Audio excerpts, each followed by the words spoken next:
hanggang sa mayroon ng kinakausap.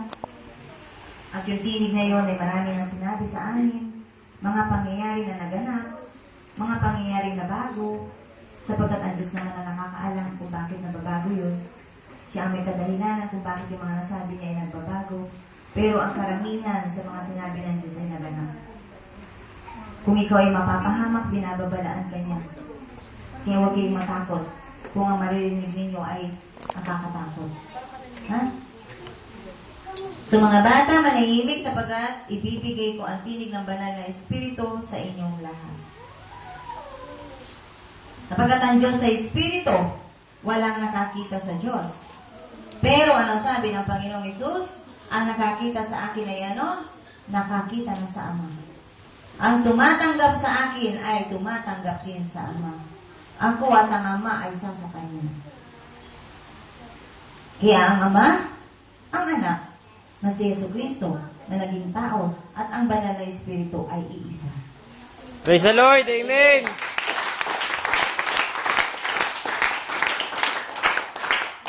Sapagkat si Jesus ang karunungan at kapangyarihan ng Diyos. At ang tumatanggap kay Jesus at ang tumatanggap sa banal na Espiritu ay sinasamahan ng Diyos. Praise the Lord! Amen!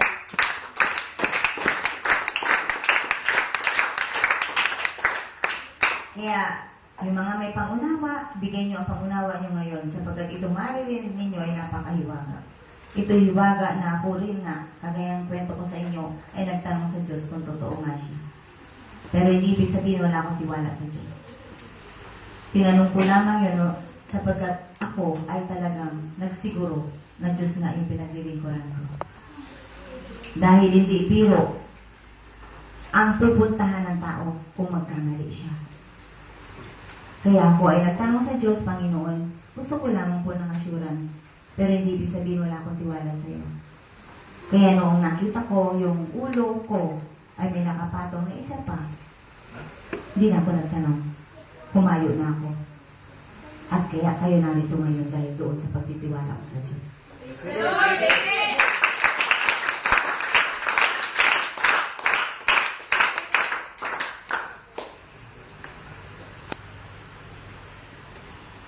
Yung tinig na maririnig nyo ay naririnig ko rin. Kapagkat hindi ako nawawala. Kapagkat ang sabi ng Diyos, ako at ang Ama, anong sabi ng Panginoong Hesus? Ako at ang Ama ay isa sa Kanya.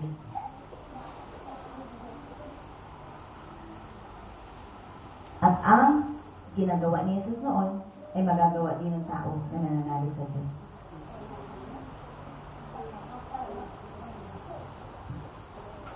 Tahimik mga bata, ha?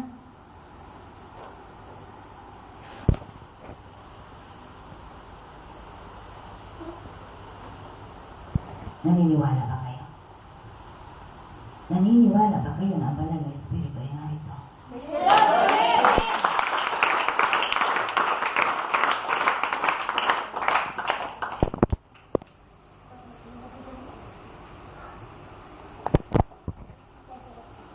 Hindi ba kayang gawin ng Diyos na kayo ay kausapin?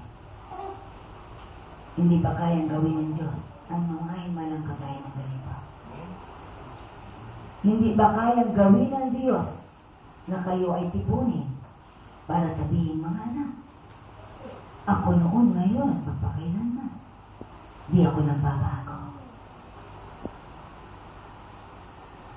Kung kayo na ilan na hindi makapaniwala, panahon na para maniwala kayo. God is good all the time.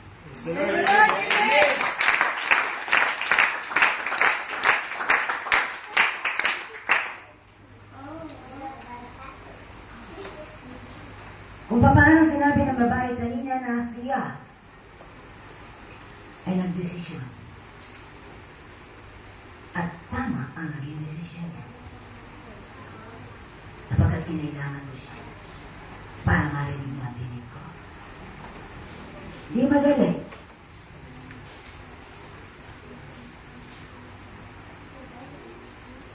Pero para sa babae, walang imposible sa Diyos. Nangyari ang himalang ito sa buhay ng babae. Sapagkat ang puso ng babae, ibinigay niyo sa Diyos. Kapag ang puso niyo ibinigay niyo sa Diyos, hindi na kayo may-ari niyan, ang Diyos na. Lord, amen. Lord.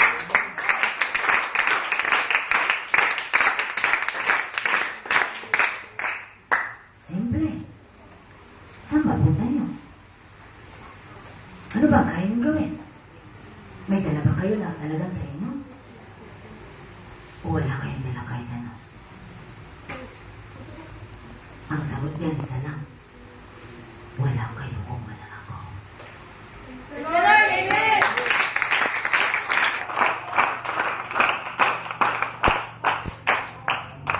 Kaya sa mga bagong dating, di ba kayo tumingin?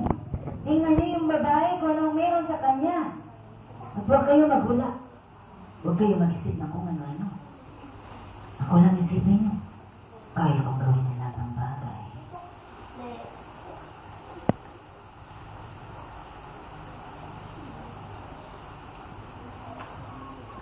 Hindi ito isang magic. Hindi ito isang katang-isip lamang. Ito ay buong katotohanan na naririnig ng mga ako.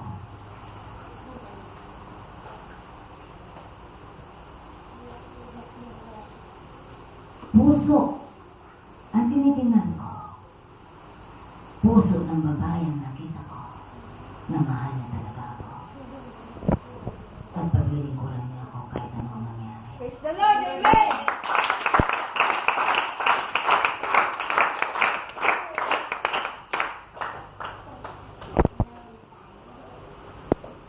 Di ba kayo masaya? Na ang Diyos na tinatawagan nyo sa mga panalangin ninyo ay pwede palang makausap nyo. At pwede palang marinig nyo. At pwede pala kayong magsumunod. At pwede pala kayong umiyak sa Kanya kung nakikita niya.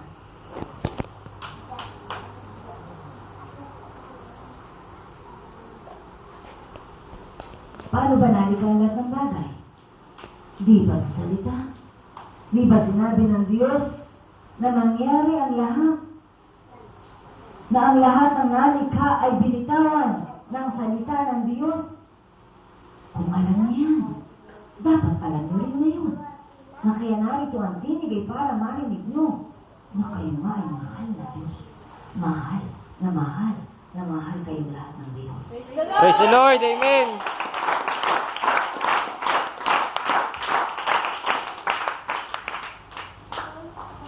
Ang bibig ng babae ay ginagamit ngayon ng Diyos. Ang isip ng babae ay hawak ngayon ng Diyos. Kaya ang maririnig ninyo ngayon ay galing mismo sa Diyos. Praise the Lord, amen.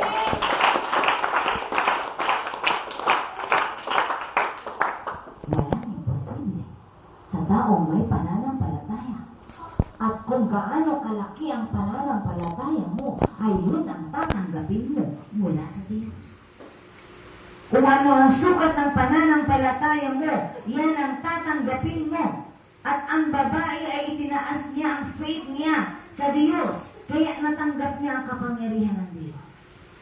Natanggap niya kung ano ang meron siya ngayon. At ibinibigay sa inyo galing sa Diyos.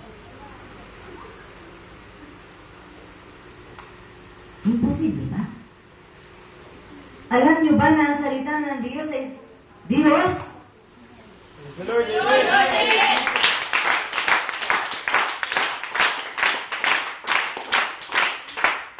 At mapapangyayari sa isang tao ang lahat ng bagay ayon sa kanyang pananampalataya. Ayon sa pananampalataya ng babae na ito na gusto niyang paglingkuran ng Diyos, ipinigay ng Diyos sa kanya. At ang sabi ng babae, Panginoon, hindi ko alam kung ano ang kakayanan ko. Subalit alam mo at kilala mo ako, gamitin mo ako ayon sa nais mo. Praise the Lord, amen.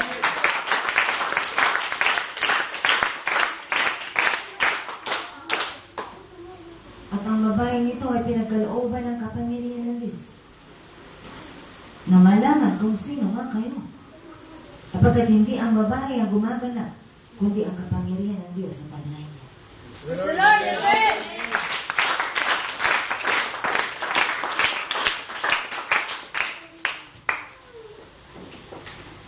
Kaya kung wala kayong alam tungkol sa Biblia at wala kayong alam tungkol sa Diyos, huwag kayong magko-comment. Huwag kayong magsasalita ng kung ano. Makinig lang kayo. Kapag bubuksan ng Diyos ang kaisipan niyo. Bubuksan ng Diyos ang faith niyo. Para maunawaan niyo. Pwede pala yan. Pwede palang kausapin kayo ng Diyos. Sapagkat ang Biblia ay ang salita ng Diyos, at ang salita ng Diyos ay Diyos, at habang binabasa ninyo ang Biblia ay nakikipag-usap kayo sa Diyos.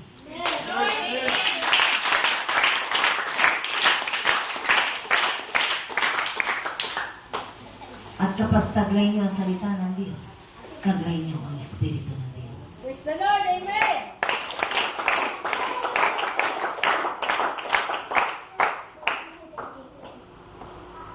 At huwag kayong mamangha. Di kayo Diyos, pero sumasa inyo ang Diyos. At ang katawan ninyo ay hindi na sa inyo. Pag-aahin niya ng Diyos. At gagalaw kayo, hindi sa kung ano ang gusto niya, kundi sa kung ano ang gusto ng Diyos. Praise the Lord. Amen.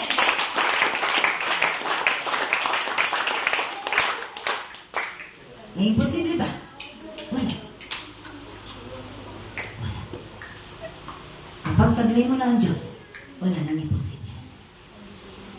Kaya nangyari ang himalang ito. Nakausap niya mismo ang banal na Espiritu.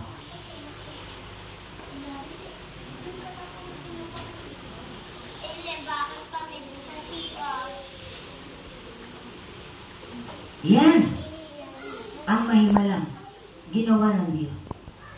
Na si Jesus ay naging tao. Na si Jesus ay napako sa krus.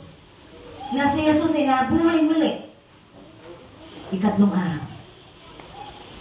At ang banal na Espiritu ay ibinalik at ibinigay sa tao. Sa taong deserve na matanggap ang banal na Espiritu. The Lord, amen.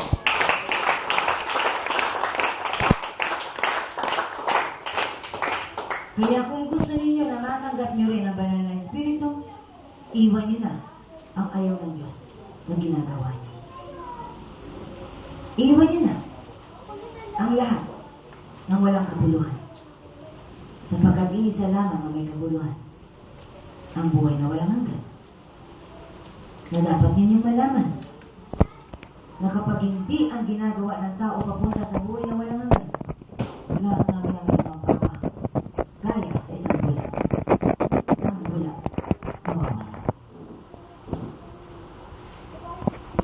Kaya kung kayo masaya sa ginagawa niyo ngayon, tanongin niyo ang sarili niyo, may kabuluhan ba ito? Ang saya bang nararamdaman ko at nangyayari sa akin, kagaya ng banang bula, na pagkatapos ay mawawala. Kaya yung lahat na narito, ngayon, ang ginagawa niyo ay hindi may kukumpara sa isang bula. Sapagkat ang ginagawa niyo ngayon ay may kabuluhan. Narito kayo para katagpuin ng Diyos dito. Praise the Lord, amen.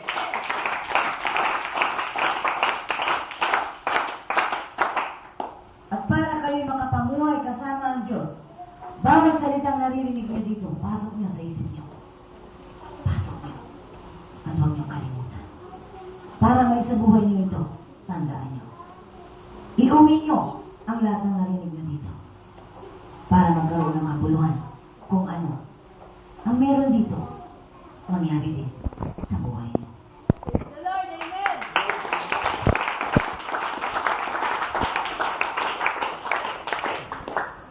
Sipin niyo na lamang kung alam niyo ba bukas ang mangyayari. Kung hindi niyo alam, alamin niyo bakit mayroong nakakaalam niya. Sino ang nakakaalam? Ang sagot dyan, Diyos lamang. Praise the Lord, Praise the amen. Lord. Amen. At kung ang Diyos lamang na nakakaalam ng bukas ninyo, kung ano ang mangyayari, aba, magpakatalino na kayo. Makipag-usap kayo sa Diyos. At alamin niyo kung ano ang mangyayari sa bukas niyo.